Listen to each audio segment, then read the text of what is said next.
మరో ప్రధాన వార్త చూసినట్లయితే వరంగల్ మహబూబాబాద్ జిల్లా కలెక్టరేట్ల ముందు గ్రామ పంచాయతీ ఉద్యోగులంతా కూడా ధర్నా నిర్వహించిన పరిస్థితి కనిపిస్తూ ఉంది. ముఖ్యంగా తమ పెండింగ్ వేతనాలను చెల్లించడంతో పాటు కనీస వేతనాన్ని అమలు పరచాలని వాళ్ళంతా కూడా డిమాండ్ చేశారు. ముఖ్యంగా కాంగ్రెస్ ప్రభుత్వం తమతో వెట్టి చాకిరీ చేయించుకుంటుందని చెప్పి వాళ్ళంతా కూడా విమర్శించిన పరిస్థితి కూడా కనిపిస్తూ ఉంది.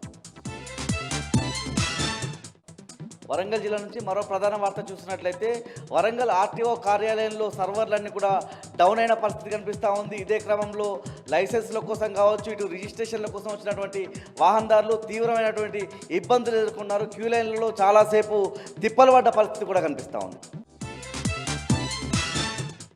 హన్మకొండ జిల్లా ప్రధాన వార్తలు చూసినట్లయితే హన్మకొండ జిల్లా కేంద్రంలో ఉన్నటువంటి ఏకశిలా పార్క్ దగ్గర సమగ్ర శిక్ష ఉద్యోగులు చేస్తున్నటువంటి సమ్మె 23వ రోజు చేరుకుంది. సమగ్ర శిక్ష ఉద్యోగుల సమ్మెకు మాజీ కుడా చైర్మన్ సుందర్రాజ్ యాదవ్ మద్దతు తెలిపారు. రేవంత్ రెడ్డి 100 రోజుల్లోనే సమగ్ర శిక్ష ఉద్యోగులకు సంబంధించినటువంటి సమస్యలను పరిష్కరిస్తారని హామీ ఇచ్చి ఏడాది గడుస్తున్నా ఒక్క హామీ కూడా నెరవేర్చలేదని చెప్పి ఆయన విమర్శించిన పరిస్థితి కనిపిస్తూ ఉంది. ఇప్పటికైనా సమగ్ర శిక్ష ఉద్యోగుల బాధలను కష్టాలను అర్థం చేసుకొని వాళ్ళ సమస్యలను పరిష్కరించాలని డిమాండ్ చేశారు.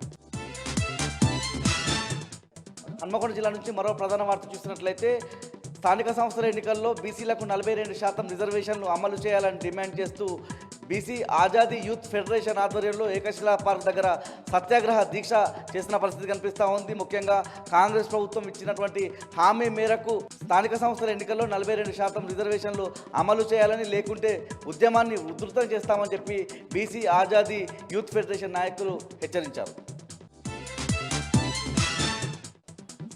జనగామ జిల్లా ప్రధాన వార్తలు చూసినట్లయితే పాలకుర్తి పోలీస్ స్టేషన్లో జనగామ డీసీపీ రాజమహేంద్ర నాయక్ మీడియా సమావేశం నిర్వహించిన పరిస్థితి కనిపిస్తూ ఉంది. ఇటీవలి కాలంలో పాలకుర్తి మండల కేంద్రంలోని ఓ ఇంట్లో చోరీ జరిగిన క్రమంలో దొంగను అరెస్ట్ చేశామని ఈ సందర్భంగా ఆయన వెల్లడించారు.